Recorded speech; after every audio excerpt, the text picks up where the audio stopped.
Peace and welcome to the Culture here on the Black Star Network. I'm your host, Farajii Muhammad. Thank you so much for tuning in and being a part of the conversation. Folks, we've got a lot to talk about. First and foremost, let me ask this question. Helpful or harmful how one city in Wisconsin is looking to stop credit checks for potential police officers? I just want to have a conversation with you to see how important is that really. Also, we're going to talk about childhood obesity and how the American Pediatrics Academy, what they're planning, what their new guidelines are. We're going to be checking in with Dr. Bridget Cole to get her insight and analysis about the situation. And can we talk about black farmers? Yes, last year there's been a lot of talk about black farmers, but now they're moving forward on suing the Biden administration for not holding up its end of the bargain to get black farmers out of debt. We're going to be checking in with Brother Michael in Hotep to talk about it. And then later, let's talk about the Golden Globes going black. Folks, the Golden Globes are happening tonight, and it has a black host, a black executive producer, and so much more. Will this show a new change, a new wave of diversity in Hollywood? We'll have that conversation. So stay with us. All of that is happening on today's edition of The Culture here on the Black Star Network. Let's go.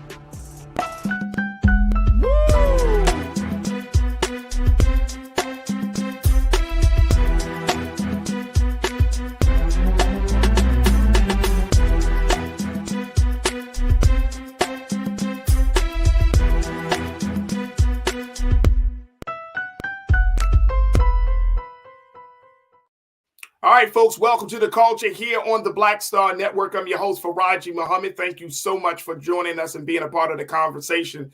I wanted to have just a brief discussion. I'm sure we're going to hear more about this, but I wanted to have a conversation with you about what's going on in Madison, Wisconsin. Folks, this is interesting, and I think this is very, very big about possibly changing the dynamics of how police does its job, but more importantly, possibly changing the practices of recruitment. Now, we all know, as we have heard many stories about police changing their recruitment practices due to what we have seen with police brutality, police-involved shootings, and just the overall state of the relationship between the police and the community. Now, Madison, Wisconsin chief is looking to step it up and try to do something different, where he's not requiring new officers or new applicants to become officers to go through and credit check. Yeah, take a look at this. This is the story that was ran in the Griot. Take a look at this, folks. It was reported that the city of Madison, Wisconsin will no longer conduct credit checks on prospective police officers, a decision that follows a conference hosted by the 3030 Initiative, a nationwide program that aims to boost the proportion of women in law enforcement to 30% by 2030. Now, Madison Police Captain Tim Patton stated in a memo to the Madison Police and Fire Commission dated December 7th that the credit checks, which cost the city about $700 in 2022, could unintentionally create a roadblock for applicants, particularly women and people of color. This is what was reported by the Wisconsin State Journal. Now, the police chief said, per our research, multicultural populations have disproportionately lower credit scores due to discriminatory practices that are rooted in systems of institutionalized racism. This is what he told the Journal. Wow. So I want to get your take on this, folks. How important is it that we know what a prospective officer's credit looks like? Now, this is the thing that really stuck out for me as it relates to this. And I want you to join me in the conversation very quickly. You can join us in the chat right now as we're streaming live on YouTube and on Facebook and on Black Star Network. But the thing that stuck out for me is that I'm assuming that part of the reason that you do credit check is because if there is a situation where an officer is confronted with making a decision, a moral decision, an economic decision, where they might come across a bag of money or something along that line, that they would not fall victim to, having that issue of possibly stealing, or possibly using their badge to get some type of economic come up, some type of gain. And so this is interesting, but it's also interesting what the Madison police chief is saying that, look, Black folks, brown folks, we have always been disproportionately subjected to some of the crazy practices of the credit system, the banking system, just the overall financial sector of this country. And look, I'm gonna just say it like this, folks, and y'all can tell me if I'm wrong or not. So join me in the chat. That we put so much emphasis on credit as it respects to whether a person is a quote unquote a good person. Whether they, if you know, sometimes we if we say, okay, they have good credit, therefore they are morally good, or they make better decisions. And that's not always true. That is a form of profiling that you and I, we don't often think about, or we may not often think about. But at the end of the day, do we put ourselves in a trick bag where we're telling people, hey, your credit means everything, even though we know that the credit system can be biased, even though we know that the credit system may not take into account where you know life's ups and downs, you know, that we look at a number to gauge whether a person is able to do their job. We look at a number to gauge whether a person is a good person. So I want to put it out there. Do you think this is good? This is helpful or harmful to look at that particular metric as a way for us to figure out if a person should be in the line of duty, should be doing the great work of protecting and serving? All right, let me go to our online culture crew, because I know folks are checking in. Big shout out to my culture crew on YouTube and Facebook, man. Good to have y'all with me this afternoon. All right, Tiana, you kicked us off with it with your thought today. You said good credit doesn't equal good citizen. I like that, Tiana. I really, really, really like that. And we put in like, look, and you know, it's crazy because some of us, of course, not all of us, folks, but some of us really do break our necks to try to maintain or to get to that space, to that score. Because why? The systems that we are part of, if you want to get a decent home, if you want to get a decent car, if you're trying to get a loan for yourself or for your family or for your business, I mean, the credit score matters, right? We understand the significance of it. But then when you're looking at the big picture in this country, right, where we are financially, economically in this country, and we talked to Dr. William Spriggs yesterday, our economist from Howard University. I mean, when we're looking at all of the dynamics that make up the systems, and more importantly, what is determined whether a person gets further along or not, it's not just score. It's your ability to pay. Because sometimes life will throw curveballs at you. Say if you have to have medical bills, and those medical bills, you might have a great credit score, and those medical bills just, boom, blow up your score. You have a medical circumstance. Or you might have a situation where you go through a change of life situation, whether it's a divorce, or you might have a death of a spouse or your partner, right? We talk about that. Loss of job. And I mean, and it seems like, you know, as much as we want to believe that these quote unquote, these institutions, whether you're talking about banking institutions, you're talking about these credit reporting institutions, when we talk about these things, we were like, oh, they're going to be lenient. But at the end of the day, the bills don't stop, right? The bills just don't stop. So, Tiana, I am with you. And guess what? This happens to good people. This doesn't happen to just bad people or people that are just, oh, because you're poor, that means you're morally bankrupt. We got to get out of this, folks. And that is a huge part of our culture and our understanding and our view and our perception of people that I think has put us in a place where we just write good people off for the wrong reasons. All right, let me go back to what y'all got to say. Ming Lee, Natasha Search, you said, I'm sure Jeffrey Dahmer had good credit. Ooh, Jeffrey Dahmer. I watched that Netflix film, and that was, I started it. Let me say that. I started it. Very fascinating film, but, he might have. That's a good one. Let's go to, let me see, from Conscious Thought. Thank you so much, Ming Lee. Conscious Thought, you said, in addition to credit checks, I would add mental health and psychological aptitude tests.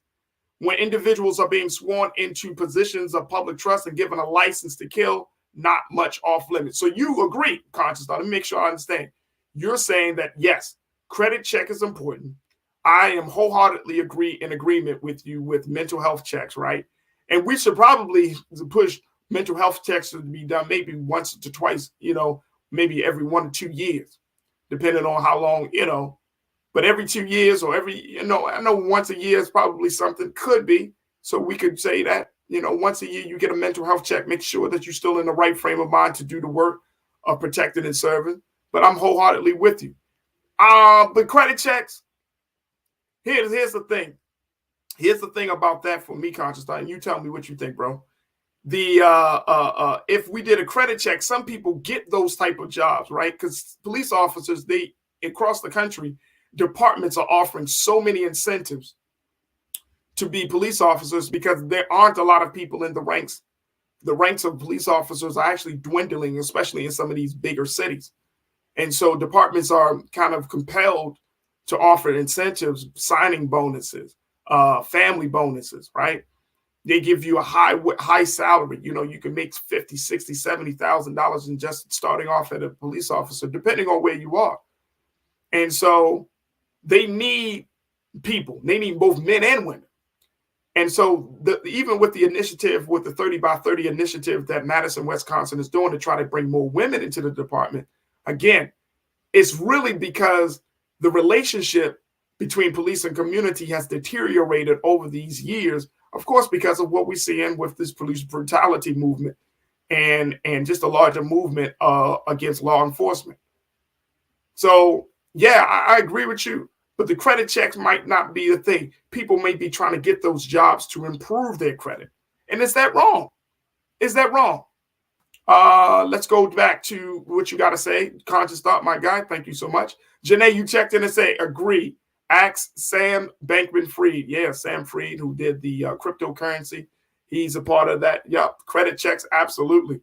Let me go to Lynette Pinky. You said some jobs you have to have good credit to get that job. A lot of people credit is messed up because of student loans and hospital bills. Isn't that something else? Lynette, ain't that something?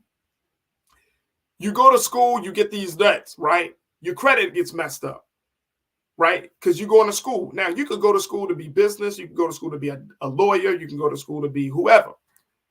You get the loans. The loans are crazy. You're trying to get out into the work world. But more importantly, you're trying to contribute to society. And then once you get the loans, then you get hit with the penalty of the loan of debt, the penalty of debt. And then they penalize you for going to school to get the loan. They penalize you for having the debt because you didn't pay off the debt in an accurate amount of time. So it's just crazy. And this is why I'm saying the credit system should be reevaluated in this country, because it just doesn't seem fair that if I go to school to become a doctor, a lawyer, whoever I want to be, right, and I incur all of this debt, but my ultimate goal is to be of service to society, then that debt should be relieved. That debt should not be there to hold me back from doing what I said what I was going to do. So people don't do the great big work of being doctors and lawyers. People don't go to school to be teachers anymore because there's so much debt that's incurred from the training, from the schooling, that people don't want to carry. So we just like, I don't want to incur that much debt. I don't spend that much time. I'm spending a lot of time as it is in school, but now I got to come out with all this debt. And then when I come out with this debt, I get penalized for wanting to be better. Doesn't make sense. Doesn't make sense. And Lynette, thank you so much. So it's a something to see. And I think this is an interesting conversation that we need to keep looking at. But I wanted to open up the conversation with you. Look, we got to take our first pause. When we come back, let's talk a little bit more. I'd love to get more of your thoughts on this situation around credit and being what it takes to protect and serve in this country. Stay with us. It's The Culture here on the Black Star Network.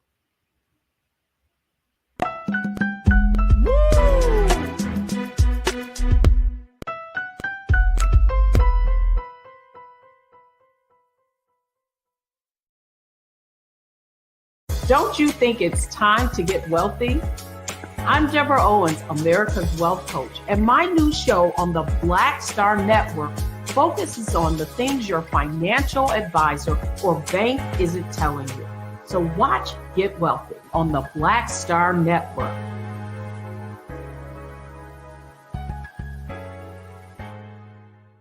When you talk about blackness and what happens in black culture, We're about covering these things that matter to us, speaking to our issues and concerns. This is a genuine people-powered movement. There's a lot of stuff that we're not getting. You get it, and you spread the word. We wish to plead our own cause. Too long have others spoken for us. We cannot tell our own story if we can't pay for it. This is about covering us. Invest in black-owned media. Your dollars matter. We don't have to keep asking them to cover our stuff. So please support us in what we do, folks. We want to hit 2,000 people, $50 this month, raise $100,000. We're behind 100,000, so we want to hit that. Y'all money makes this possible. Check some money orders. Go to P.O. Box 57196, Washington, D.C. 20037-0196. The Cash App is $RM Unfiltered. PayPal is R Martin Unfiltered.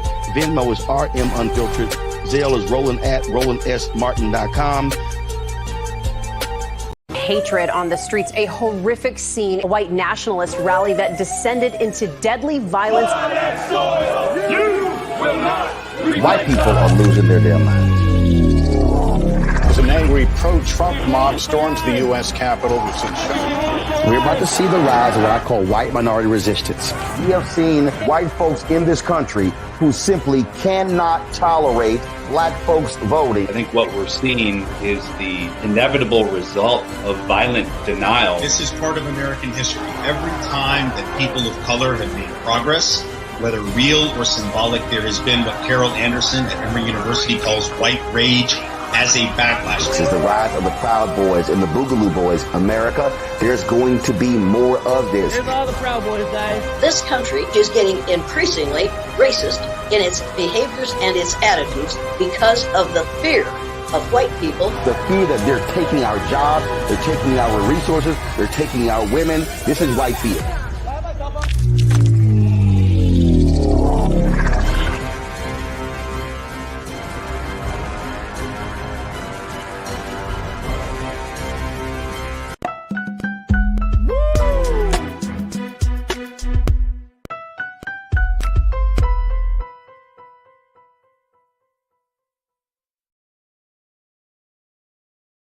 All right, folks, welcome back to the show. We've been talking about how Madison, Wisconsin police chief is now looking to remove credit checks, credit worthiness from potential prospective police officers in Madison, Wisconsin. So this is an interesting thing because some of you may not have known that this was actually a qualifier to become a police officer, whereas others you may have known this, but the fact that they check your credit,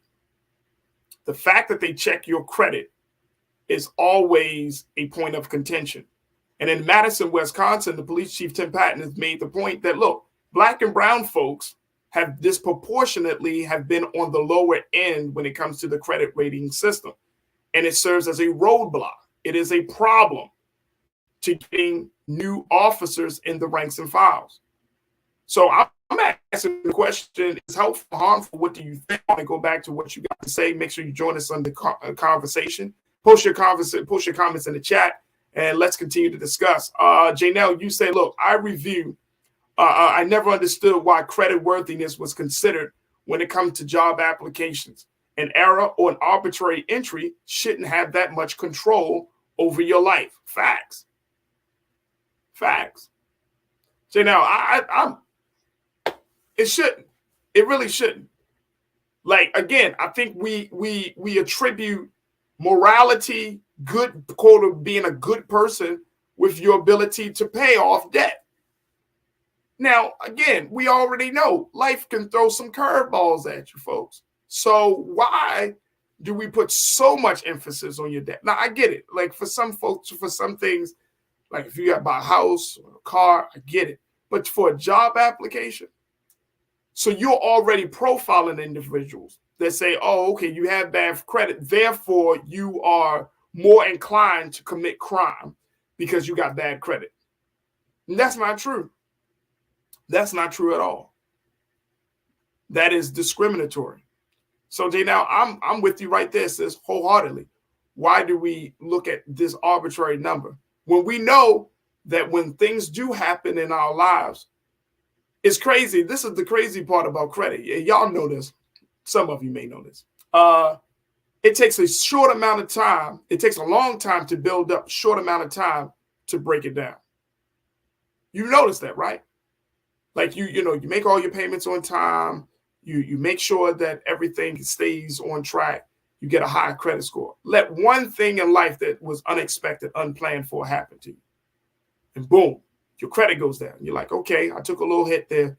But then you can't get out the hole for a long period of time.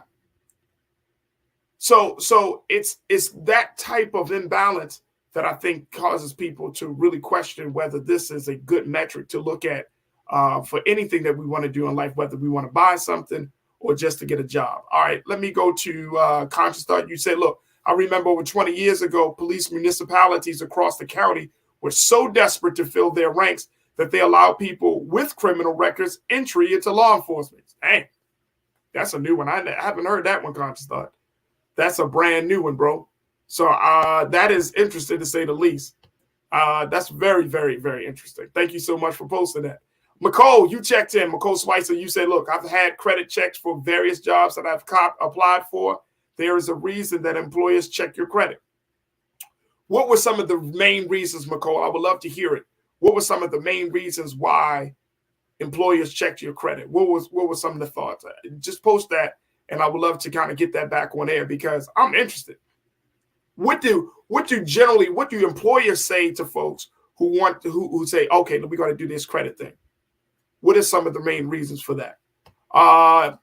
Emily Nett, you came back and said student loans and interest rates was a mess. College used to be free before the end of Jim Crow segregation. When more blacks started going to college, started going to college, that's when it wasn't free anymore. Right? We don't have to jump into that conversation because we already know the situation. We already know the situation on that. So when we're looking at this situation, I think this speaks volumes about where we are. And honestly, I really, truly believe, folks, that we're at a point in this country because so many people in this country are experiencing some level of economic hardship. Remember, there was that old adage that said that, that you're like one paycheck away from being on the street, or two paychecks away from being on the street. I think we can change that now that in this day and time with inflation and everything else that's happening, we're probably like one paycheck away from being on the street. Probably like one paycheck from being on the street, folks. And that's not a good place to be. When you have a majority of people in this country, and you remember we heard Dr. Spriggs yesterday, and he made this point, and it stuck out for me, really resonated with me. He said that, you kind of get penalized, like, we're talking about the higher interest rates that the Federal Reserve has, determined. And he's like, you get penalized in a way because you're bringing in too much money, so they're trying to keep it under control. But that's only for the few of us who make a certain amount of money over what they would expect you to make. That's only for the few of us. And so it's important that we like kind of push back on this. I'm looking at this report, and when the chief of police in Madison, Wisconsin, Chief Tim Patton, he claimed that the reports tended to indicate that potential officers' history of unpaid child support that guided the course of their background inquiries in the limited cases where they deserved attention. The chief said that in his analysis, given the lack of actionable information, the cost of running the reports and the potential possibility that we may miss the opportunity to meet a great candidate, we chose to request a change to the PFC's process. Child support. Child support. If a person, most likely the man, if the man can't pay for this child, well, what's the reason for that? Right? What's the reason? Is he just not wanting to pay, or he just doesn't have the financial resources to pay? And he says, you know what? I'm going to turn my life over. I'm going to get myself straight. I'm going to become a police officer in spite of all the stuff in my, like, look, if you have a black man who makes the intentional, conscious decision to become a police officer in this day and time without any serious criminal history, maybe he had a run-in with the police when he was 14 or something. But if you have a person like that who is looking to become a police officer, then why stop that process? Because as far as I can remember, folks, police officers have not always been a moral authority in the community. As far as I remember, being a police officer requires you to have to uphold the law, to know what the law is, to uphold it and to enforce it, right? To have a love for the people that you're serving. You want to have a moral individual, but that's for anybody. That's for any profession. But they're looking at the child support situation as well. And I know that's a big thing within the Black community. Huge, huge thing in the Black community. Look, I want to take a quick pause, and because as we look at this situation, we're going to keep our eyes on it. But as we look at this, I want us to have more and more conversations about this, because if we're talking about changing, there's the larger movement around police reform. If we're talking about changing how we police in our community, if we're talking about changing the relationship between the police and community, then there has to be some internal things that need to be done to restructure. That has to be restructured. So that way better people who actually have love for the city that they're in, or the communities that they're in, people who are from the communities that they're in, there has to be a change in there. And this right here could be the beginning of a larger revolution in police practices and police recruitment. So we will certainly keep our eyes on it. Folks, we're going to take another quick pause. When we come forward, let's switch gears. Let's talk about childhood obesity. We're going to check in with our sister, Dr. Bridget Cole. Stay with us. The conversation is up next here on The Culture on the Black Star Network.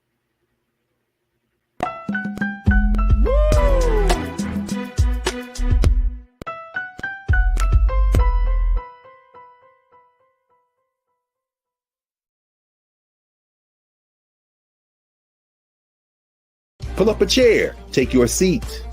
The Black Tape with me, Dr. Greg Carr, here on the Black Star Network.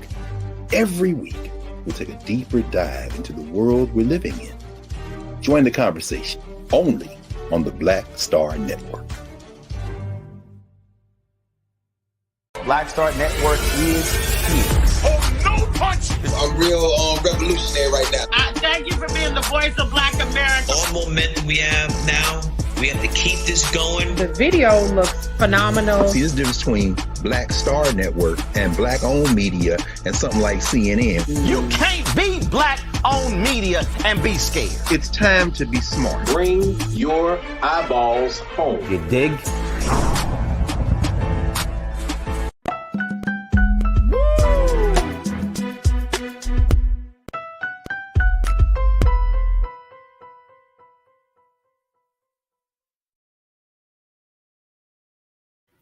All right, folks, welcome to The Culture here on the Black Star Network. I wanted to switch gears now to talk about something that is an epidemic across this country, which is the issue of childhood obesity.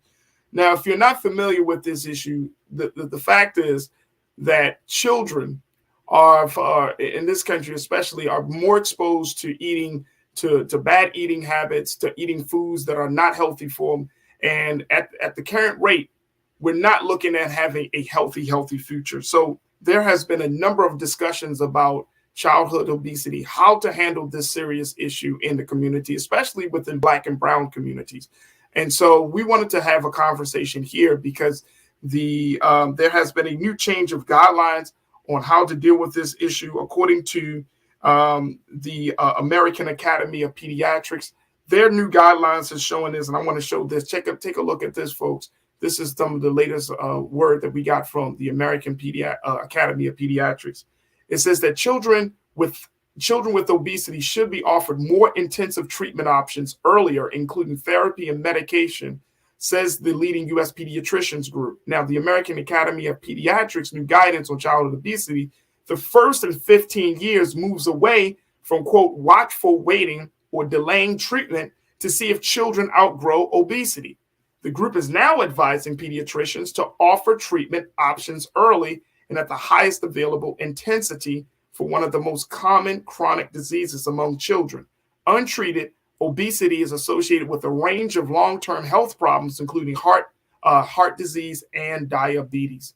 Here to share with us this situation is a certified medical professional, She's also author of a book about cannabis use, and more importantly, to look at various ways on how we can deal with long systemic issues from alternative means is Dr. Bridget Cole-Williams. Once again, we are happy to have her here on The Culture, here on the Black Star Network. Dr. Bridget, thank you so much for your time today. How are you this afternoon? Great to see you, Farajii. Dr. Bridget, let's talk a little bit about this. Actually, we're going to have two conversations with you. I want to talk about this childhood obesity thing, and then I want to talk about with the big hoo-ha in New York City with the opening of their new dispensary, now that they have allowed cannabis to be used recreationally based on that new law from last year, from 2021, excuse me. But let's talk about this childhood obesity situation. So this new guideline is trying to do what? Is it trying to intervene in the process earlier and to provide treatment? And then what does that mean, treatment? What does that mean in medical sense? Absolutely. So the American Academy of Pediatrics have basically launched the Code Red when it comes to childhood obesity, that we have approached this with this watchful waiting, try to do some lifestyle changes. But what they've seen is that children younger and younger are within the obesity range.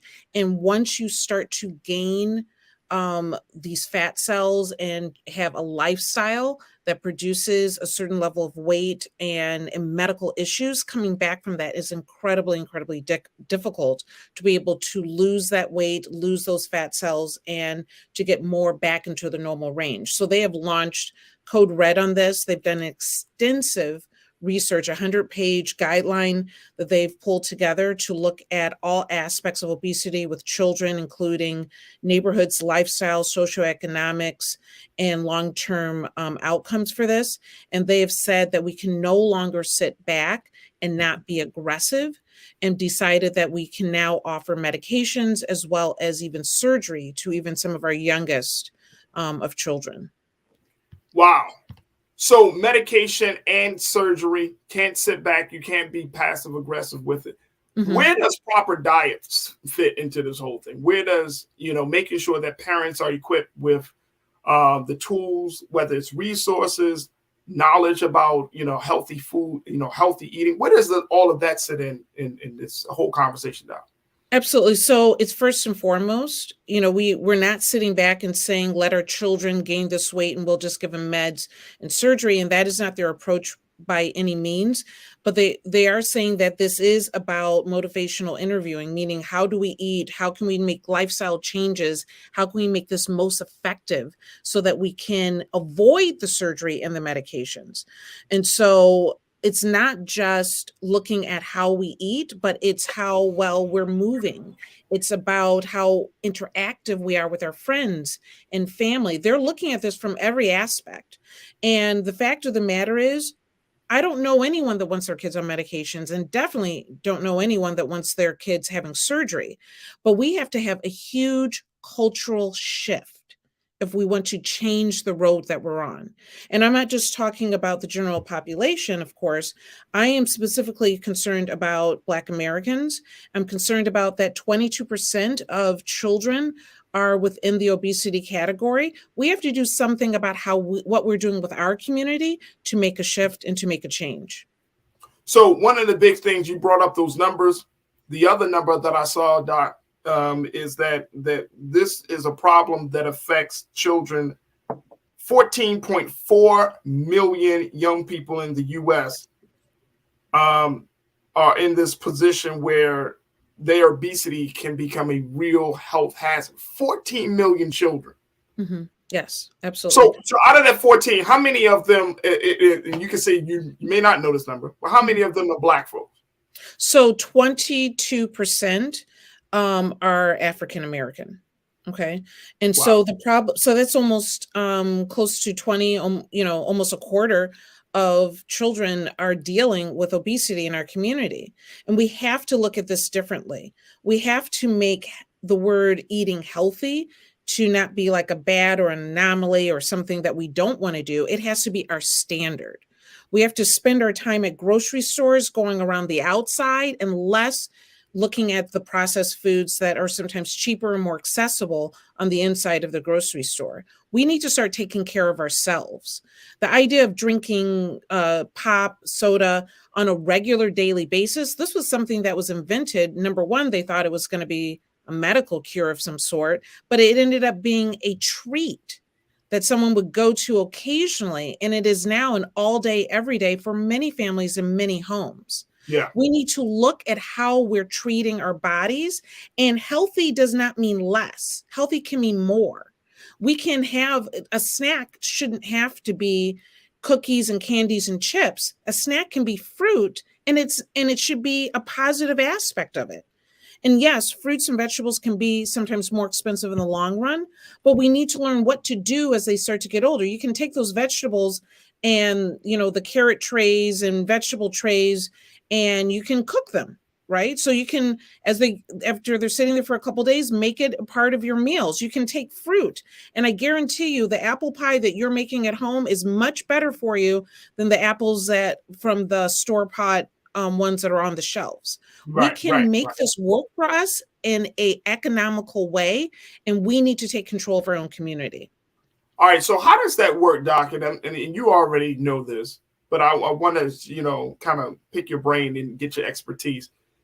Some of our people live in food deserts. Some of our people live in spaces where they don't have access to, farmers markets. They don't have access to a decent grocery store, right?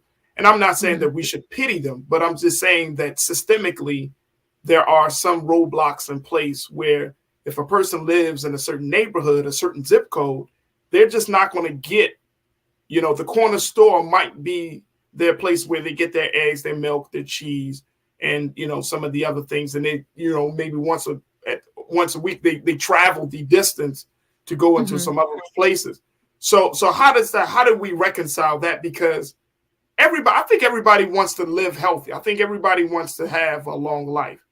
But sometimes literally being in the place that you call home doesn't necessitate for that to happen. Absolutely. We have to make more demands of our communities, of our politicians. We have to say that this is no longer acceptable as a way for us to live. We can demand better things from the stores that are in our neighborhoods. They provide what is there because we buy it and because it's cheap.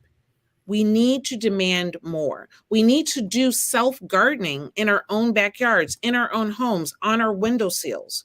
We can feed ourselves. We can start to take control of this and be able to look at how we treat our bodies in a way that's positive. And it doesn't mean that some of the more extravagant things that we eat, the things that have more of the sugars and fats are not something that we abandon completely, but we look at things differently.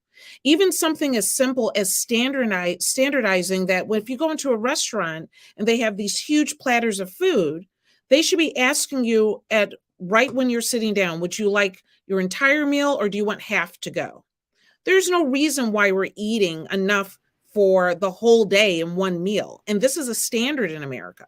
Okay. There's no reason to shift how we approach our families and how we choose to eat in our culture. Folks, we got to take a quick break. Doc, we're going to take a quick pause. When we come forward, we're going to continue the conversation around childhood obesity and the new guidelines that is coming from the American Academy of Pediatrics, and of course, get some thoughts from our online culture crews. Folks, stay with us. We got a lot to talk about here on The Culture, right here on the Black Star Network.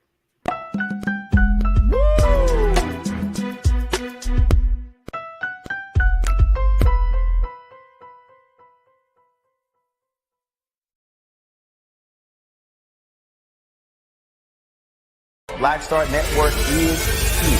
Oh, no punch! I'm real revolutionary right now. Thank you for being the voice of Black America. All momentum we have now, we have to keep this going. The video looks phenomenal. See, there's a difference between Black Star Network and black-owned media and something like CNN. You can't be black-owned media and be scared. It's time to be smart. Bring your eyeballs home. You dig? When you talk about blackness and what happens in black culture, we're about covering these things that matter to us, speaking to our issues and concerns. This is a genuine people-powered movement. There's a lot of stuff that we're not getting. you get it, and you spread the word. We wish to plead our own cause to long have others spoken for us. We cannot tell our own story if we can't pay for it. This is about covering us. Invest in black-owned media. Your dollars matter. We don't have to keep asking them to cover our stuff. So please support us in what we do, folks. We want to hit 2,000 people, $50 this month, raise $100,000. We're behind 100,000, so we want to hit that. Y'all money makes this possible. Check some money orders. Go to P.O. Box 57196, Washington, D.C. 20037-0196. The Cash App is $RM Unfiltered. PayPal is R Martin Unfiltered. Venmo is RM Unfiltered. Zelle is Roland at RolandSMartin.com.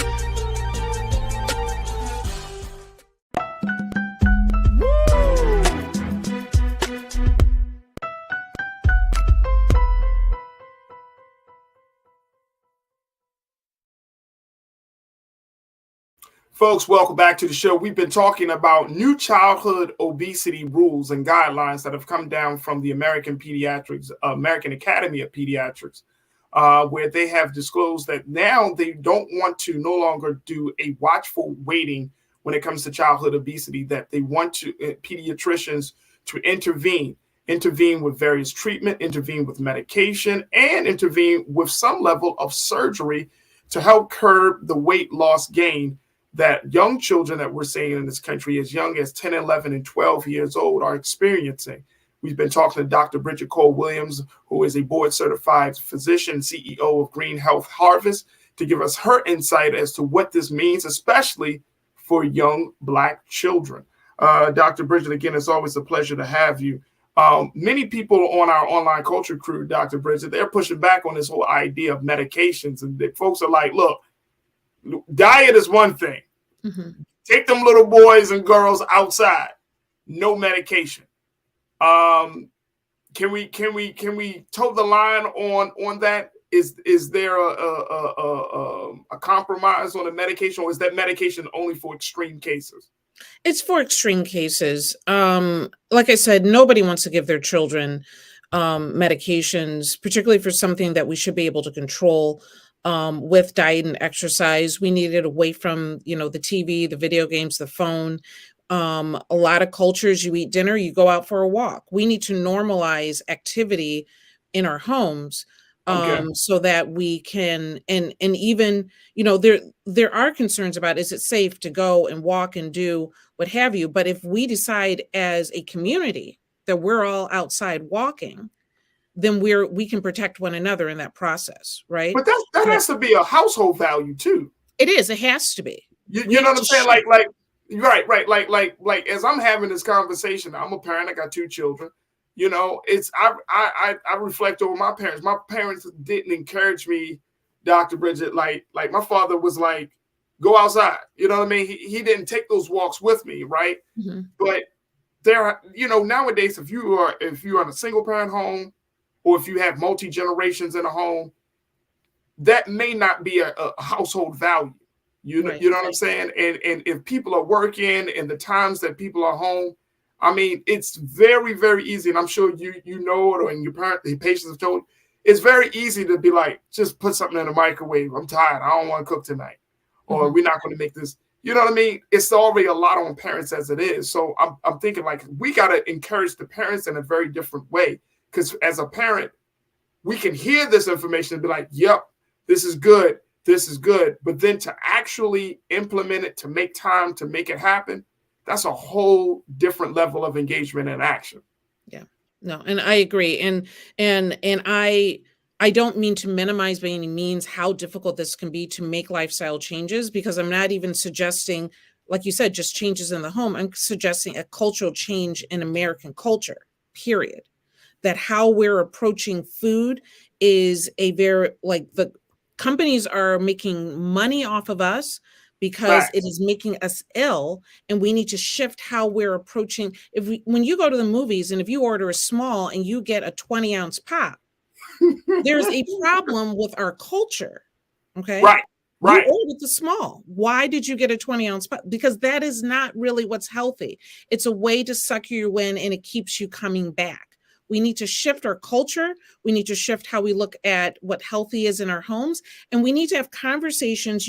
We need to have physicians. We need to have caretakers that are willing to have the conversation about what does healthy look like for you, because it's still an individual approach no matter what. Right. Now, here's the other part about it. Is the American Academy of Pediatrics, are they going to put some pressure on these food companies, these major food companies, for creating over-processed food? You know, one of the big things that we don't allow in our household is high fructose corn syrup, right? Just a small thing. I read the labels. But there are a lot of companies who do that. When I was vegan and vegetarian, you know, the cost of foods were a lot. And then you found out that, you know, some of the foods literally just didn't taste that good because they didn't have certain ingredients in it. So I'm saying, like, who is putting the pressure on the food companies to say, hey, you guys are contributing to the problem. Like, this is not just a parent thing. This is not even just a child thing. You said it best. This is a culture thing. And the culture is dictated by these institutions, as we can call it. Big food is doing it. So is anybody putting pressure on them? I hope that's the next step, without a doubt, because when, you know, something that I often say, you know, I have teenage daughters. When it comes to clothing, I say, just because they make it doesn't mean you need to wear it. And when it comes say that for the people in the back, Doc. Just because they make it doesn't mean you need to wear it. And just because they make these foods does not mean that we need to eat it. We need to approach this differently. And the pressure does need to be put on that. There are so many times in American history where big money makes a decision that pads their pockets, but is absolutely destroys our culture and society. And I can bring up one incident after another. We have to make a shift. And if they're talking about giving our children medications and, God forbid, surgeries, and in the worst case scenarios, if that's going to save their lives, that's fantastic. But weight loss surgery in itself is no miracle by any means. If anything, it's a dangerous surgery. Even if you're talking about banding that's reversible, it's a very serious thing to consider. This should not be entered into lightly. So what are we going to do now that now it is code red? What are we going to do in our homes? What are we going to come together and do as a culture? Because we have to change this epidemic. Absolutely. Absolutely. Hey, Doc, I know this is a huge problem, so we want to continue to take a look at this. But I was like, well, I got Dr. Bridget Cole Williams on the show. I got to talk to her about cannabis.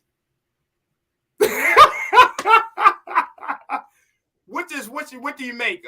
In New York City, they just opened up their new dispensary out there. Hundreds of people stood in line for this dispensary. Oh my gosh! Let me just make sure I'm looking at this.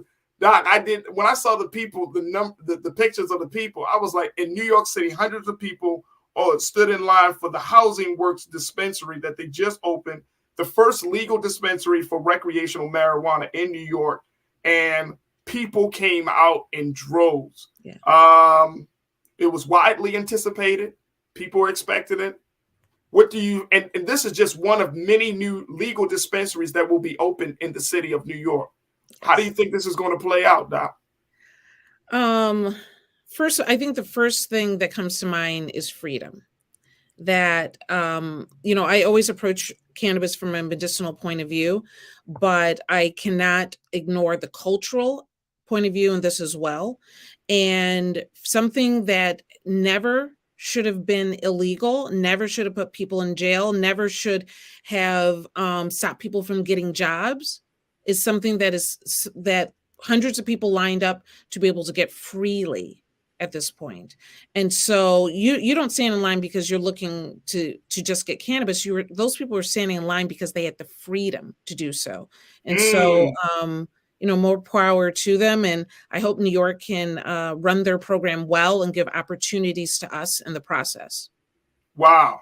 The store opened last week to the public at 4:20 on Thursday afternoon. You gotta love the cannabis community, right? We always make it a little bit more fun, right? Oh man. Now, this is a Housing Works is apparently this is a minority-owned nonprofit.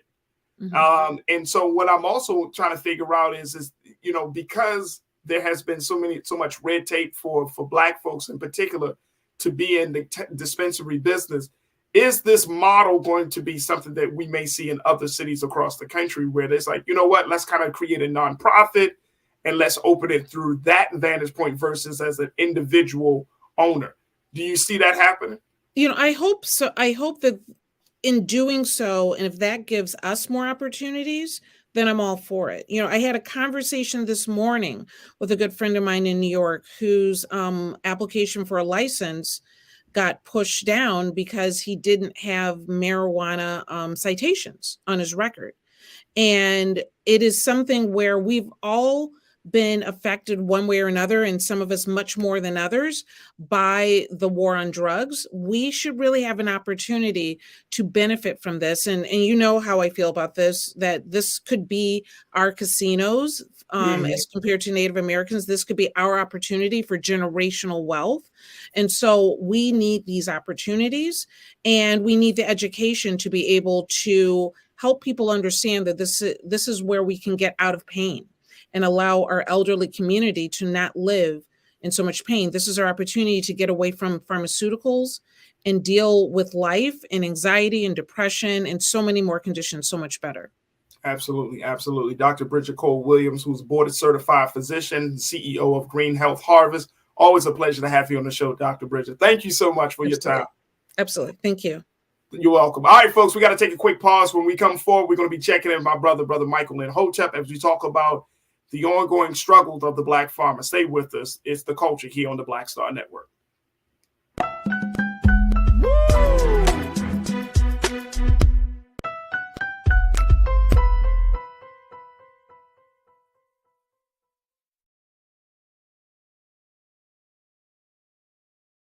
Hi, I'm Dr. Jackie Hood Martin, and I have a question for you. Ever feel as if your life is teetering and the weight and pressure of the world is consistently on your shoulders? Well, let me tell you, living a balanced life isn't easy. Join me each Tuesday on Black Star Network for A Balanced Life with Dr. Jackie. We'll laugh together, cry together, pull ourselves together, and cheer each other on. So join me for new shows each Tuesday on Black Star Network, A Balanced Life with Dr. Jackie.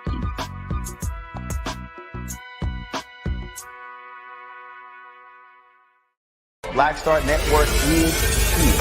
Oh, no punch! I'm real revolutionary right now. Thank you for being the voice of Black America. All momentum we have now, we have to keep this going. The video looks phenomenal. See, there's a difference between Black Star Network and Black-owned media and something like CNN. You can't be Black-owned media and be scared. It's time to be smart. Bring your eyeballs home. You dig?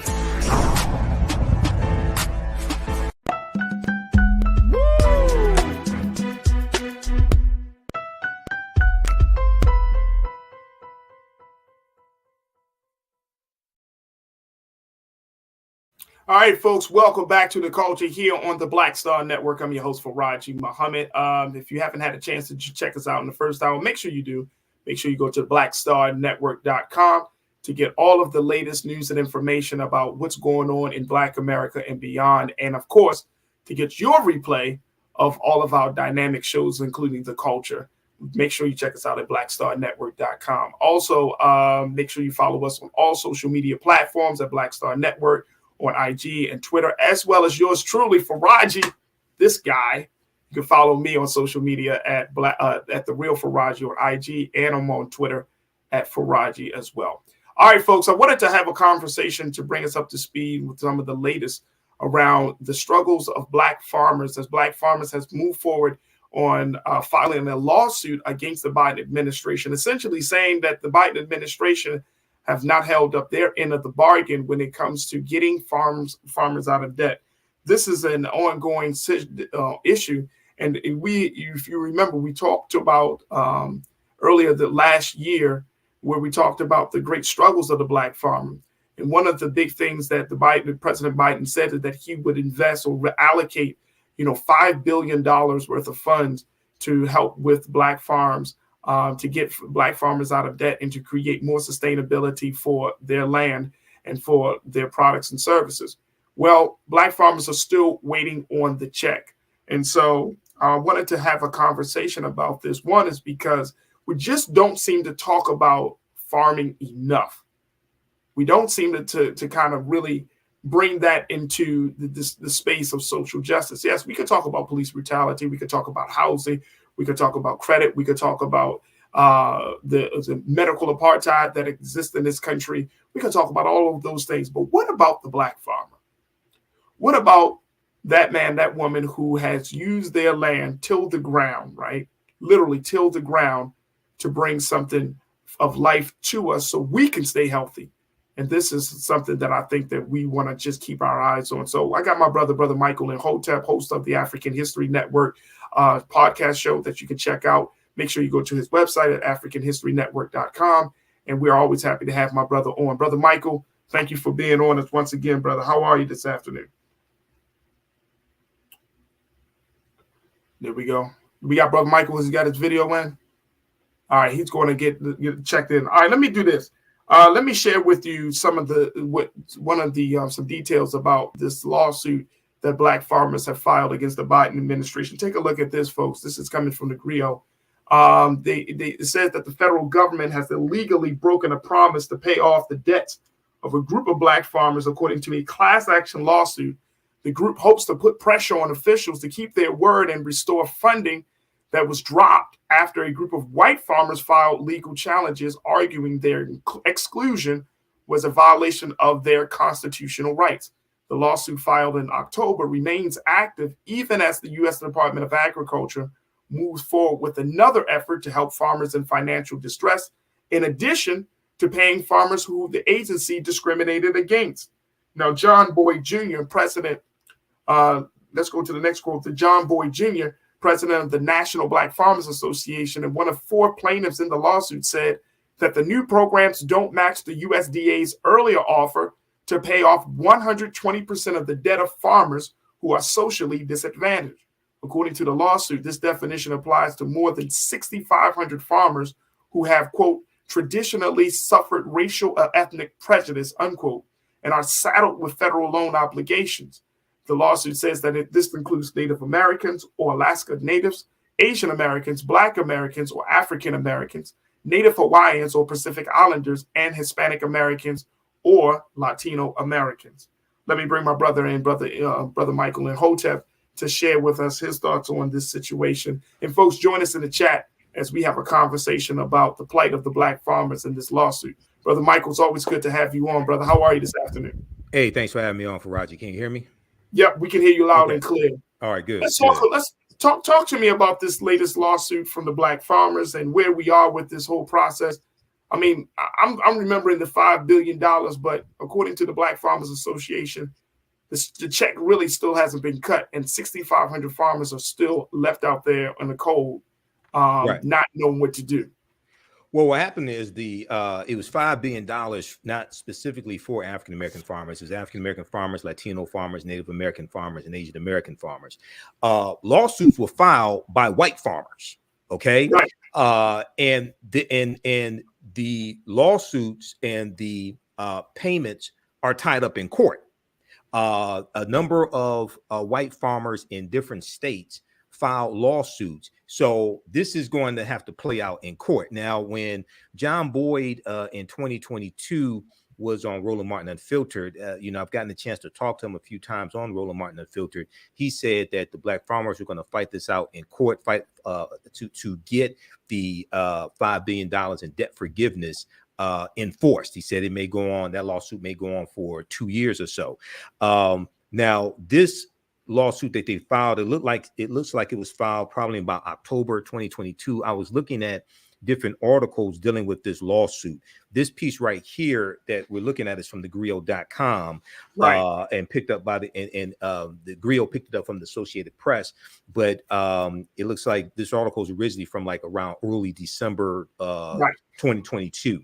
So it looks like this is a lawsuit filed by Benjamin Crump on behalf of the Black farmers, and they are complaining about the second type of debt forgiveness that the federal government is trying to do. And this deals with $3.1 billion. Congress provided $3.1 billion that would allow the USDA to be able to work with distressed borrowers to provide help with their farm debts in new and more effective ways to help borrowers as much as possible, stay on land, stay in agriculture, etc. So it looks like Congress is, and the Biden administration is trying to find another way to help the farmers that won't get blocked in court, that won't get overturned in court. Because you got to remember, see, one of the things that they did is they filed, the white farmers filed these lawsuits in courts that are overseen by Trump appointed judges, generally speaking, number one. Okay. Number two, if these lawsuits go to the U.S. Supreme Court, you're dealing with a 6-3 conservative majority in the U.S. Supreme Court. Three of those Supreme Court justices were appointed by Donald Trump. All right. Right. So you're dealing, I mean, hopefully they win in court.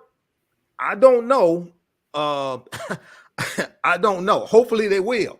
But because it is an irrefutable fact, African-American farmers have been discriminated by the U.S. Department of Agriculture for the last 100 years. But you can just go back to the year 2020. Okay. Because in 2020, under the Trump administration, white farmers got almost $26 billion in COVID aid from the Trump administration, whereas African-American farmers got 0.1% of that. They got $26 million. This article I'm posting here in the chat, this is from the Washington Post. This is a interview with Tom Vilsack, who is Biden's new Secretary of Agriculture. He was the Secretary of Agriculture under the Obama administration. Now, John Boyd and other African-American farmers did not want Tom Vilsack to be Secretary of Agriculture because they had problems with him under the Obama administration.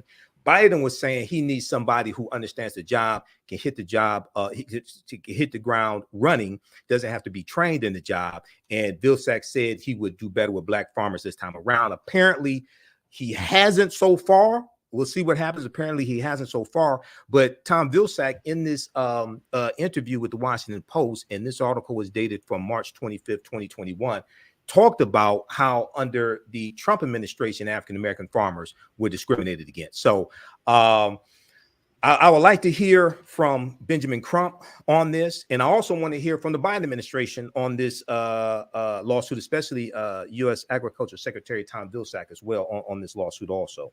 Here's the thing why I brought this up, and I'm glad that you brought some history and some context on this, Brother Michael. The reason I'm bringing this up is because, like I said in my opening statement around this issue, we're just not bringing this into, when we talk social justice, farming is not a part of the conversation, brother. Right. You know what I'm saying? I mean, just culturally, like we don't actually think about this. Right. And so, you know, even for me, it's like, Farajii, you know, you got black farmers out there that are struggling right now. Absolutely. So it's like, well, how do we make sure that we have this conversation in a very, very big way, significant way? Of course, we're watching the eyes on the lawsuit, right? And even say if they're blessed to win this lawsuit, that might get drowned in. That's not going to be on the front page of the paper, right? Of our local newspaper. Black farmers win lawsuit. You know what I mean? So I'm just trying to figure out on a cultural perspective. You know, we just talked to Dr. Bridget Cole Williams about, you know, eating healthy and childhood obesity. And we're talking about farming. And it's like, man, look, we got some real issues with food in this country. And I think that it's important that we really understand the significance of it. Also, especially given that food costs so much now in a lot of places around this country. Well, they're contributing factors. I was looking at information today dealing with the increase in the price of eggs.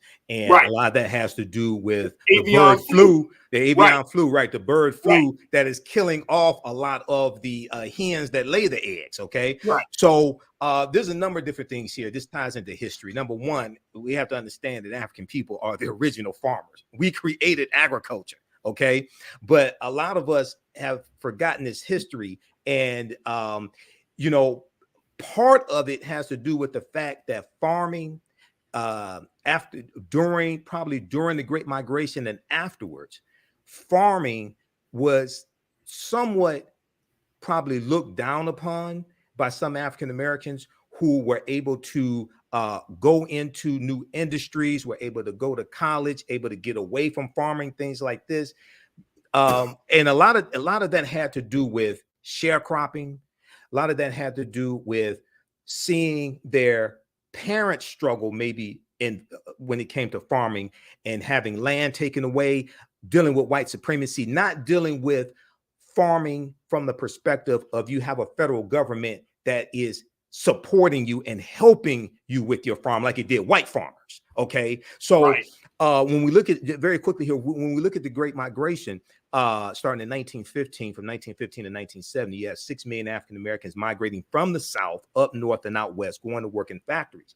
During World War I, 1914 to 1918, you have corporations and factories up north marketing to African Americans in the South to come up north and work in these factories, come get a better way of life, come out of the cotton fields and things like this, because you had white men who were going to fight in World War I and they left jobs behind. So this created a labor vacuum. So it was a lot of African Americans who moved from the South up north to fill these jobs, get a better way of life, get a better wage. And then we're going to also see this continue after World War I. We see in World War II, and then after World War II, we're going to see this continue. So part of it has to do with not really fully understanding our history, that the foundation of a community is family, but also being able to provide food for yourself. Okay. And we have a deep, rich history in when it comes to agriculture. We have a deep, rich history there. And then also part of that history deals with the co-ops, the cooperative economics. Yep. One of the largest co-ops that we had was the Black Colored Farmers Union, founded about 1886 in Texas. And this co-op grows to about 1.2 million farmers, something like this. It's one of our largest co-ops. And what they're doing is they're sharing farm equipment, they're sharing agricultural practices, and it was a way for us to pull our resources together so that we could save our farms, grow food, provide food for our communities, etc. So now we're largely, when we look at African Americans, regardless of where you are in the country, we're largely dependent upon other people to provide food for us. What happens if they just say, no, we don't want to feed you? So another co-op that we had was the Colored Merchants Association, the Colored Merchants Association, which was founded about 1928. It came out of the National Negro Business League, which was founded by Booker T. Washington in 1900. The Colored Merchants Association was an association, it was a co-op of African-American grocery store owners, okay? And they had hundreds of African-American grocery stores that were part of this cooperative, because one of the most popular forms of businesses that we had was either a grocery store, because you have to eat, or a funeral parlor, because you're going to die, or a life insurance company. Okay, these were very popular forms of businesses that we had. And when you study the Colored Merchants Association, they bought their products in bulk so that they could get economies of scale. They educated their members on accounting practices, marketing practices, things like this. So once again, we have businesses and we're engaged in capitalism, but we have a cooperative economic perspective when it comes to engaging in capitalism, and it's still centered around us being able to feed ourselves and sustain ourselves. And one of the reasons why they created the Colored Merchants Association was so African-American grocery store owned by us, African-American grocery store owners, could better compete against the white chain stores, okay? The Woolworths and the Kresge's and things like this. This is the early 1900s. Right. So a lot of these ways that we fought back against white supremacy, we've gotten away from, and these are things that we have to sankofa, we have to reach back to go forward, or fetch back to go forward, to understand how we were able to deal with these problems in the past to meet the needs of the community in the present and the future. You dropped a word right there now, brother. You dropped a word. I'm serious. You dropped a word, because now what it makes me think about is, my grandmother, who came from the Eastern Shore of Maryland, right? You know what I mean? She came up under that. And may God be pleased with her. You know what I mean? She was 90 years old. Brother Michael, she was like a buck with chains in the pocket. You know what I'm saying? Small framed woman, but she ate well. Right. She ate well, and her skin was glowing. And she often talked about the importance of that level of going back to the ground, getting fresh fruits and vegetables. And it's something, because I think now more than ever, we're starting to see the importance of it. Right. Not just in the childhood obesity situation, but just even with us as adults. Look, COVID showed a lot, because it opened up the door to show that we're not as healthy as we think we are. Some of us, not all of us, but some of us are not as healthy as we think we are. Right. We are all vulnerable to some sort of medical condition. Absolutely. Whether you eat meat, whether you're vegan, whether you're vegetarian, pescatarian, like the way we're eating, the foods that we're eating in this country, I mean, big food, big food is a major lobby, has a major lobby, and big food has major stake in this government, and how the government, the FDA, the USDA, all of these institutions, like I asked Dr. Bridget Cole Williams, who's bringing the fire to these institutions? Right. Because you can't tell the people, hey, y'all need to eat better. Y'all need to watch your sugar intake, your salt intake. You can't tell black folks, y'all have high diarrhea, not diarrhea, diabetes. Y'all have all other issues. But then you're not going after the institutions that produce the food, that manage the food, and that essentially sets the guidelines on what is acceptable and what's unacceptable. Right. So you're dealing like with food deserts and things like this. Brother, you can't do it. How you going to talk about good, healthy food if a person is living 3 miles away from their closest grocery store? Right. So this is let me just back up for a minute here. Yeah. Number one, it's important to understand that the $5 billion in debt forgiveness for farmers of color was in the $1.9 trillion American Rescue Plan. Right. That part of the legislation was put in there by people like Senator Raphael Warnock of Georgia, people like Senator Cory Booker, Senator Elizabeth Warren. I want people to understand no Republicans in the House or the Senate voted for the $1.9 trillion American Rescue Plan. So you can see how African-American farmers are basically getting no help from Republicans, white or black. Not only that, I wanted to be known, and people can go research this. Senator Lindsey Graham, the senior senator from South Carolina, was on Fox News attacking this debt forgiveness. And he said it was racist, and he called it reparations. And he said, if you're a white farmer, you don't get anything. If you're a black farmer, you get debt forgiveness. He didn't say anything about the $20 billion in COVID-19 aid that white farmers got, almost $26 billion, I should say, that white farmers got in 2020 from the Trump administration. And African-American farmers were largely shut out about that. He had amnesia when it came to that. Then also the junior senator from South Carolina, Senator Tim Scott, the Black Tea Party Republican, Senator Tim Scott, he has attacked the debt forgiveness as well, okay, right, for farmers. And John Boyd on Roland Martin Unfiltered said that Senator Tim Scott is doing nothing for the 6,000 black farmers in South Carolina.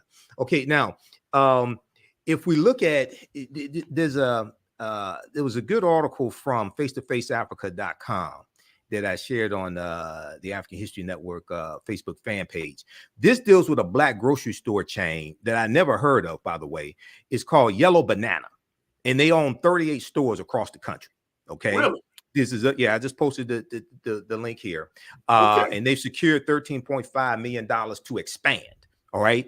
We have to, if it doesn't already exist, there has to be a link. There has to be a infrastructure of where a black grocery store chain like Yellow Banana and any other black grocery store chains out there can build this pipeline to get products and to get produce and any other products from black farmers into these grocery stores to get it into the African-American community. If we can't feed ourselves, I don't know what else we can do. Okay. I mean, that's just basic. Okay. Professor James Small talks about food, clothing, shelter, and safety. These are basic things that African Americans need: food, clothing, shelter, and safety. So You have groups like D-Town Farms here in Detroit and the Black Food Security Network, which is a cooperative, and I'm a member of the cooperative as well. So shout out to them. They're building a cooperative grocery store here in Detroit. Is going to be the cooperative economics, the co-ops that I think really save us. And people like shout out to Malika Kinney and everybody at D-Town Farms, but people like Dr. Jessica Gordon Nemhard, who is probably one of the top authorities on the history of the co-ops. She's been educating a lot of African Americans over the past few years. She wrote a book called Collective Courage, which deals with the history of African American co-ops and the different types of co-ops and benevolent societies we've had, from the Free African Society in 1787 to Color Merchants Association, different things like this. But is going to have to go back and study that history and understand, how did we deal with these problems in the past when we're dealing with white domestic terrorism, when we're dealing with segregation, etc.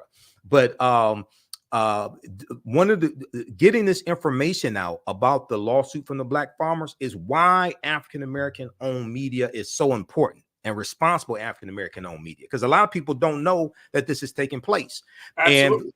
And the other thing is that the Congressional Black Caucus has been at the forefront in trying to get aid for Black farmers also. See, that gets left out of the narrative as well. Okay, so all this is extremely important. Absolutely. Look, we got to take a quick pause. When we come forward, folks, let's have a few more minutes talking about the plight of the Black farmer here in America. Let's get your take on the conversation. Plus, also, the Golden Globes are tonight, and it's going all Black.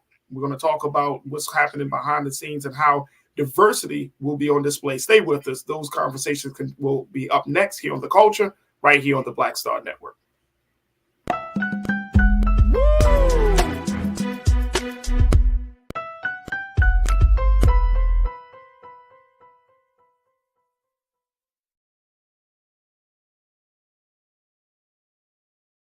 Hi, I'm Dr. Jackie Hood Martin, and I have a question for you. Ever feel as if your life is teetering and the weight and pressure of the world is consistently on your shoulders? Well, let me tell you, living a balanced life isn't easy. Join me each Tuesday on Black Star Network for A Balanced Life with Dr. Jackie. We'll laugh together, cry together, pull ourselves together, and cheer each other on. So join me for new shows each Tuesday on Black Star Network, A Balanced Life with Dr. Jackie.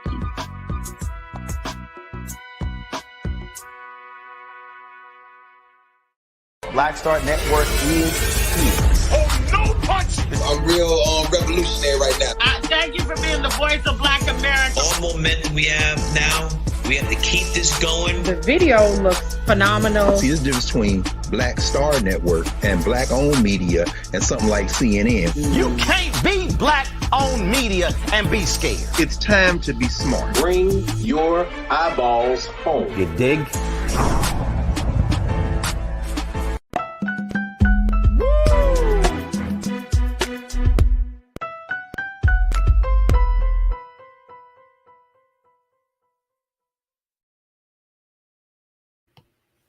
All right, folks, welcome back. We wanted to continue to have this conversation about the struggle of the Black farmer, about how Black farmers are suing the Biden administration to get some aid for the work that they're doing, or the work that that continues to be neglected. And I just wanted to have a conversation about this whole situation.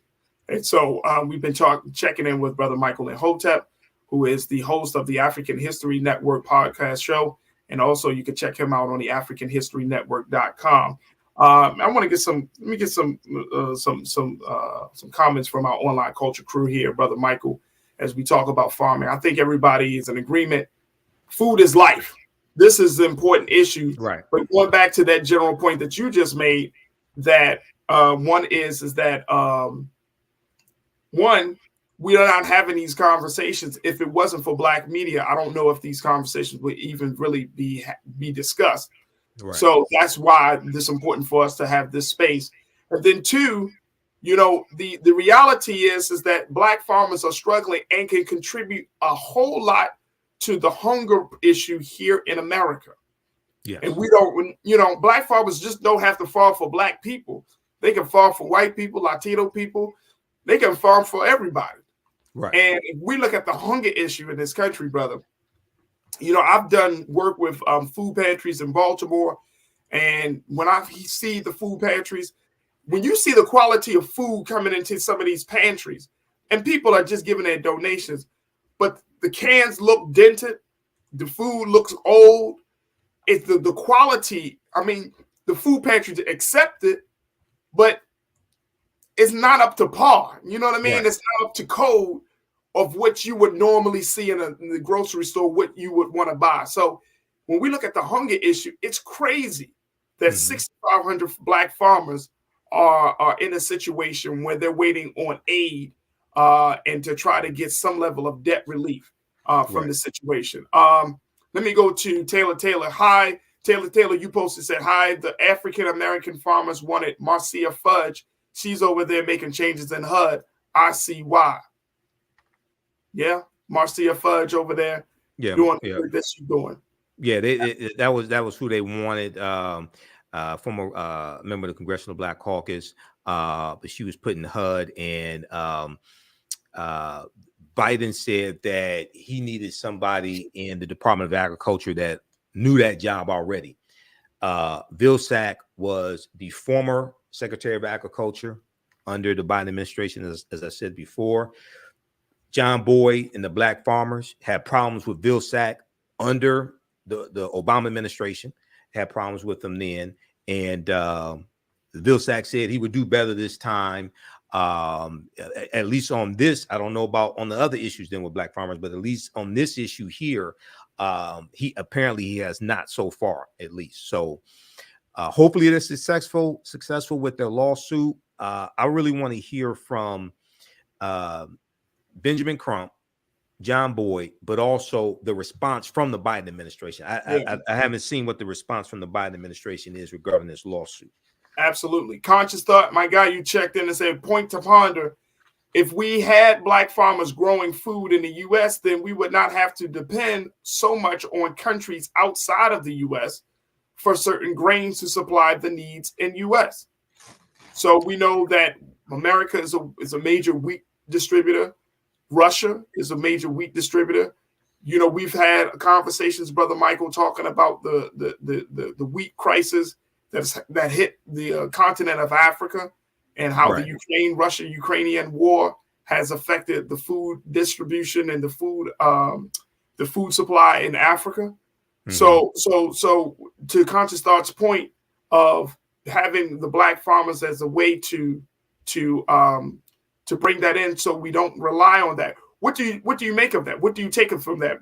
Conscious Thought. Well, you would need more black farmers growing wheat and things like this to be able to really supply the nation, if we just look at the U.S.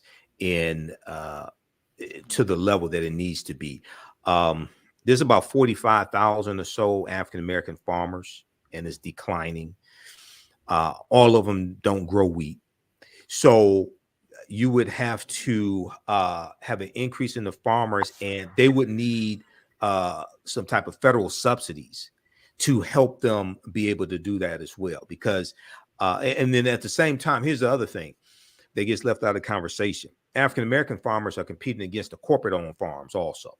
And that's another thing. This is why the cooperatives, if you have these farmers who are belonging to cooperatives, this is why the cooperatives can help them more so, because even a lot of white farmers are getting squeezed out by the corporate-owned farms also. Okay, so that's another factor when we deal with this. But one of the ways to help support the African-American farmers is for them to be able to link up with a black chain like Yellow Banana. And Yellow Banana operates under the Save-A-Lot brand name when it comes to grocery stores. Oh, okay. But it's still African-American owned. See, that's another strategy there also. That's talked about in that article on face-to-faceafrica.com. So we have to look at these different strategies to really bring these things into fruition, and I'll wrap up with this. Dr. John Henrik Clark, one of our great Grandmaster Scholar warriors, I agree with him on this. He said don't come to me talking that nationhood stuff, because a lot of black people say we want a nation, we want a nation. He said until you have acquired the skills that are necessary to manage and run a nation. You need to understand agriculture. You need to understand oceanography. You have to understand how economies work, how the political structure works. You have to obtain and acquire the skills needed to manage a nation before you can start talking about we want a nation, we want a nation. Hey, see, brother, it's easier to say we want a nation. It's much harder to acquire the skills to actually manage a nation. That man is speaking nothing but to my soul when he said that one. Right. I'm telling you, I always question that, brother Michael, that the fact that when I've had numerous conversations with black folks to talk about nation. Of course, being in the nation was up. Man, we need a nation. Like, bro, we need to build a school, build a grocery store, get a bank. Right. Let's start from there. The basics. And the basic stuff, shelter, safety. Okay, come on, man. Like, if you can't make your own underwear, how you gonna manage a nation? Okay, so it's the basics. Acquire the skills, get the basics done, then you can manage a nation. And this is the same thing for people who say we need to separate. 99% of people who say we need to separate are still here. They haven't gone anywhere. Okay, so once again, it's understanding, acquiring these skills and utilizing these skills that are needed to build a nation. All right. So it's much more than just a saying or a hashtag or something like that. No, it's hard work. It's a lot more. It's a lot more. And to get to the skills to that point is like, how many of us can really run how many of us really know what it takes to open up a supermarket, for one, let alone to open up a number of supermarkets? I would love to talk to Yellow Banana to get to the folks that the leadership of that group to try to figure out, like, how are you doing this? There was a supermarket in East Baltimore, brother Michael, called Apple and Oranges. Mm-hmm. And they were maybe about 10 blocks or so away from Johns Hopkins Hospital in a part of East Baltimore that was legitimately a food desert. Right. And unfortunately, they closed down. Black owned, closed down, and people were like, well, what happened to it? Brother, I will tell you, and I've gone to it. Every time I drove past it, because it was right on the North Avenue, right on a major road in Baltimore City. Every time I drove past it, 1 or 2 cars in the parking lot. Right. Right. In a predominantly, this neighborhood was black. You know what I'm saying? Right. So, black. It's a couple things here. See, and here's the part. The part is, for us as a people, we have to be kind of reconditioned on how to take action on every step. Okay, we need to recondition to own something. Okay, cool. We need to recondition on how we market it. Okay, cool. We need to recondition on how we engage with it. Like, we gotta, and I'm saying that's how bad our situation is in terms of our mental, the mental condition that we find ourselves. That we actually have to tell black people, if you have a black store, go to it. Now, are the prices going to be the same? No. Mm-hmm. You can't compare one supermarket to Target, Walmart. Right. who has economies of scale and have hundreds of locations. Kroger's and Costco. Right. And it's like, and people are like, man, I can get a case of water from Ralph's for $4 or $5, man, and go to the black man, his joint like $8, $9. Mm-hmm. Okay, because they don't have the quantity. They don't have the volume. Right. So with that, we have to have a total reprogramming of African Americans. This is why African history and culture are so important. They give us our VIPs, our values, our interests, and our principles. They influence our psychology, which influence our actions and behaviors and our results. And they also influence how we engage in economics. So a lot of people say we need more businesses. We need more businesses, but they don't talk about the need to support African American owned businesses so they can stay in business. Okay, this is why I taught entrepreneurship for 7 years, and a lot of people over the past 10, 15 years were saying we need more black businesses. I said, no, we need to increase the percentage of our disposable income that we spend with black owned businesses. Because what happened, we went from like about 2.7 million black owned businesses around 2012, 2016, somewhere around there. We went up to about 4 million, but the average revenue was cut in half. It went from about $106,000 a year to somewhere around $52,000, $56,000 a year. And then when COVID hit by April 2020, about 41% of black-owned businesses had shut down. Okay, so it's not having just more; it's understanding you have to support the ones that exist. Otherwise, they're going to go out of business. Okay, so I encourage people to read the article dealing with Yellow Banana, because it talks about how there was 3 entrepreneurs who started this business, and they have law degrees from like Harvard. Two have law degrees from Yale. One has an MBA from Harvard's business school. Okay, and they talk about how they started the business and the need and why they started the business to be able to provide food for the community. Are we still here? Yeah, we're still good. We're still good. I'm just marinating off of that. Right. I'm just marinating off of that, brother. Real talk. Like, exactly. We got to take a quick pause, but really quickly, I mean, we cannot allow this situation with our black farmers to go unnoticed. Right. And I think that it is super, super important. I'm so happy, Brother Michael, that you brought up Yellow Bananas into this conversation, because some of us, we like, well, we need proof. Okay, you got proof.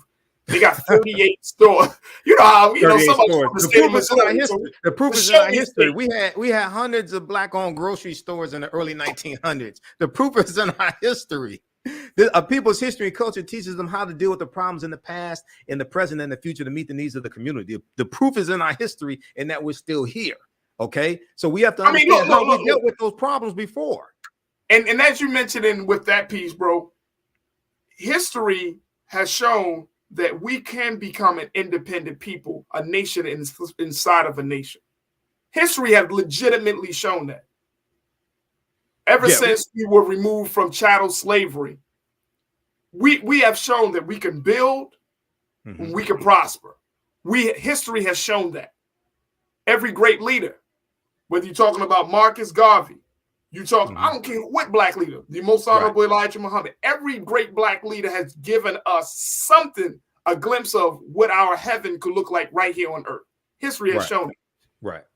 We just got to go back to, like you said in the earlier remark, do the same Kofa and go back and look at it, because we're trying to reinvent the wheel in 2023, man. And it's like, bro, we don't need to reinvent the wheel. Let's just look at what they did. Look at how they did it. Dealing with much more, right? They were dealing with some serious issues.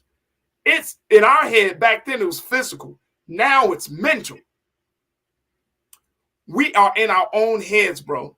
Right. We are in our own heads about our liberation, our existence. And at this point, we got to get out of our own heads. We got to take a quick pause. When we come forward, let's move forward. I want to have a conversation about the Golden Globes because they are going all black, Brother Michael. So I know you like talking about Hollywood. All right. We can have that discussion. Stay with us, folks. That conversation is up next here on The Culture, right here on the Black Star Network.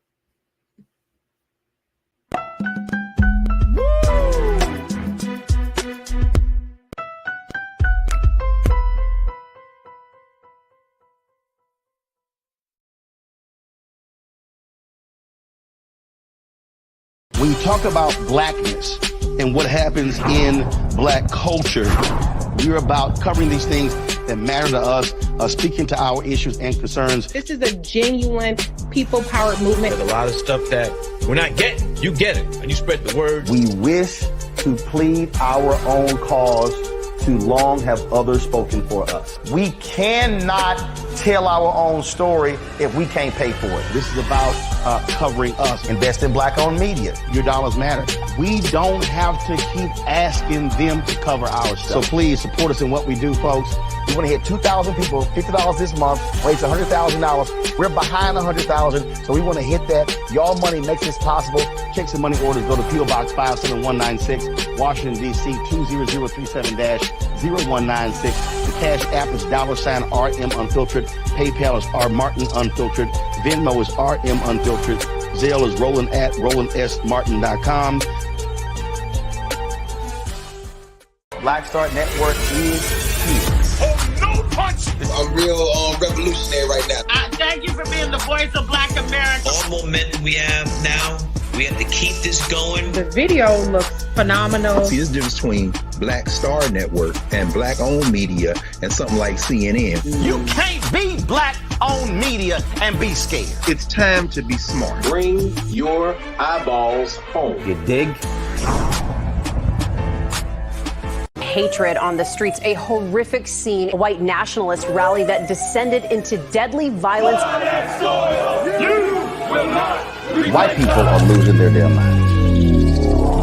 As an angry pro-Trump mob storms the U.S. Capitol, We're about to see the rise of what I call white minority resistance. We have seen white folks in this country who simply cannot tolerate black folks voting. I think what we're seeing is the inevitable result of violent denial. This is part of American history. Every time that people of color have made progress, whether real or symbolic, there has been what Carol Anderson at Emory University calls white rage as a backlash. This is the rise of the Proud Boys and the Boogaloo Boys. America, there's going to be more of this. Here's all the Proud Boys, guys. This country is getting increasingly racist in its behaviors and its attitudes because of the fear of white people. The fear that they're taking our jobs, they're taking our resources, they're taking our women. This is white fear.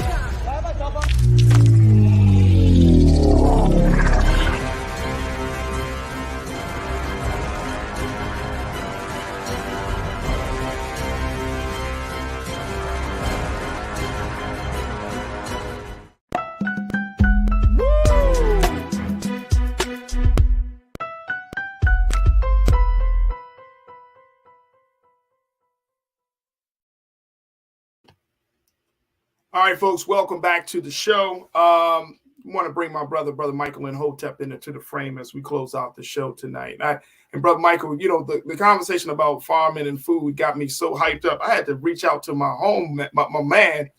I'm going to try to get him on. He's a pastor out of Baltimore, the great Pastor Heber Brown III. Okay. And he runs the Black Church Food Network. And what they do is they are working to get the churches into food sustainability, black farming. And so, you know, by the grace of the God, we're able to bring him on to give us a little insight as to what the church can do for to help, because some of these churches, even the small churches, have a little plot of land. Exactly. And if the churches get back into and I'm not saying churches, I'm not throwing no shade on no church. I'm just saying in mass, if the church becomes a way for us to raise fresh fruits and vegetables, like in Baltimore, there were over 1,400 churches in the city of Baltimore. It might be a little bit less or more now, but can you imagine if you have that many churches with a small plot of land, and the churches are in spaces where the grocery stores aren't, so they can fill the gaps of fresh fruits and vegetables for those communities that may be suffering from some level of food of apartheid. How that can go so far and feeding the people and getting our people healthy again. So I hope and pray that I can get my brother on to talk about what the church can do across this country, because we need some help in that space, man. We really, really, really need some help. Exactly. But I wanted to take the last few minutes before we wrap up today's show to talk about the Golden Globes, because they are diversifying tonight. The Golden Globes will be airing, folks. And more importantly, this year, they have a black host, a black executive producer, and the content is going to be geared toward making sure that our black artists in Hollywood are given their due justice. Brother Michael, where do you take what's your stand on diversity in Hollywood and how these award shows are now leaning more towards getting? I can see your face already, brother. Yeah, I mean, there needs to be diversity in Hollywood. There needs to be good, positive representations of African Americans, African American families, intelligent African Americans. There needs to be diversity. But when it comes to these award shows and reading over this, now we don't know who's going to win the awards, but we've seen attempts like this before where they have more African Americans involved in hosting the show, giving away awards, but we don't win the award. Right. And it's critical. The two critical parts to this. One is, who are the people who are actually casting the votes for the winner? Because they have, even with the Oscars, even though there's more diversity in those who are casting the votes, they're still overwhelmingly white.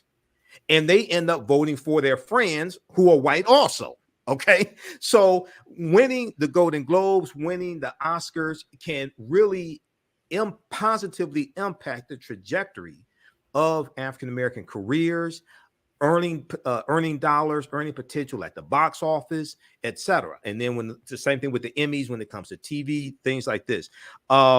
So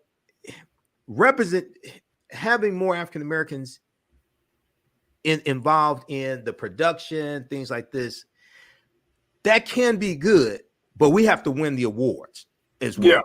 Okay, no, because that really helps to impact the earning potential of our movies. Absolutely. The award ceremony will be co-executive produced by, or executive producer will be Jesse Collins.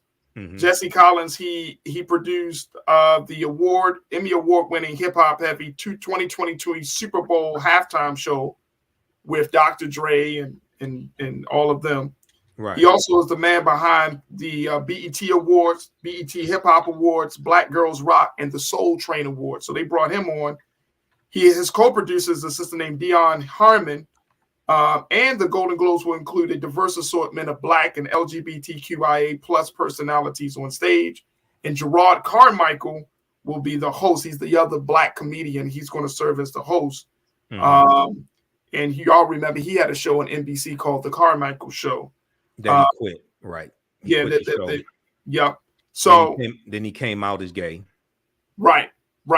So he's going to do that. But there will be Billy Porter, Coleman Domingo, Tracy Morgan, Jennifer Hudson, Regina Hall, Niecy Nash Betts, Nicole Byer, Jay Ellis, Letitia Wright. These are all the names and folks that will be, honored and awarded. And so I'm with you that unless Black folks start winning the awards, and Golden Globes, for those who may not know, Golden Globes are like the start of the award season for Hollywood, in the sense of you got the Golden Globes, you got the SAG Awards, the Union Awards. Then you got the Oscars. The Oscars this year is going to be in March of this year. So this is like their awards run. Some of the big productions, Black Panther, Woman King, some of those shows, the movies that we came to love and have put our money behind, they're going to be up for awards. So it's going to be interesting. To your point, Brother Michael, it's going to be interesting to see who actually wins those awards. Yeah, just very quickly here, that segment, that paragraph that you just read, the names you mentioned, those are award presenters. Okay, presenters, right. Yeah, they're presented, not winners. They're presenters. If you go to the paragraph below that, it says, while HFPA's changes to the people on stage show signs of improvement, the real question was how much the changes would affect the nominations. The next paragraph says, in 2022, the association announced that its voting body received an overhaul and was now 52% female, 51.5% racially and ethnically diverse, 19% Latino, 12% Asian, 10% African American. There are more African Americans in the country than Asians. The U.S. population is about 13.5% African American, about 5% Asian American. So how did African Americans get 10% of the representation? That's a question. So once again, look, And the other thing is, and this is a whole nother show. Okay, you can have Billy Porter if you want to. You can have Gerard Carmichael if you want to. There has to be a significant representation of heterosexual African American men also. If you want diversity, LGBTQ is in our community. Those are our family members. This is not an attack on them. But there has always been a concerted attack on heterosexual African American men in the white controlled media. And there's been an attack on a two-parent African American family in the media. We can go back and look at when the TV show Good Times started, and Norman Lear and the others wanted Esther Roll to be raising those black children without a black husband, even though when she was on the TV show Maud, that Good Times is a spinoff of, she had a black husband who became a firefighter. When you look at Marla Gibbs was just a couple months ago in late 2022. She was on the Sherry Shepherd show, and she revealed how the TV show 227, which she created, it started out as a play. She revealed how Norman Lear wanted her to be a single mother raising a daughter, but in the play, she was married to Lester Jenkins, a black man, and she had to put her foot down and said, I will not do this show unless I portray a black married woman married to a black man. Esther Rowe had to do the same thing. So this is not an attack on the LGBT community. I'm talking about protecting ourselves from being attacked by white supremacy. That's a big conversation, very big conversation. We got like 30 seconds, but Brother Michael, again, we're going to take a look at it. Eddie Murphy is going to be honored at the award show tonight for a Lifetime Achievement Award, the Cecil B. DeMille Lifetime Achievement Award. So it should be very, very interesting to say the least. All right, go to African History Network, y'all.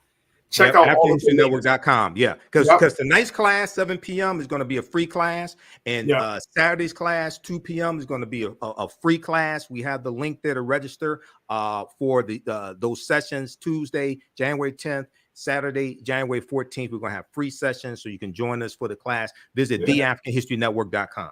There it is, Brother Michael and Hotep. Always a pleasure to have you on, brother. Look forward to reconnecting next week. Thank you. All right, fam. All right, folks, that's going to do it for us. Thank you so much for tuning in. Make sure y'all go to Black Star Network. Show y'all continue support financially. Continue to share the content. Let folks know Black media is here, and we're here to stay. We need your help. We need your support. We need you to keep this momentum going.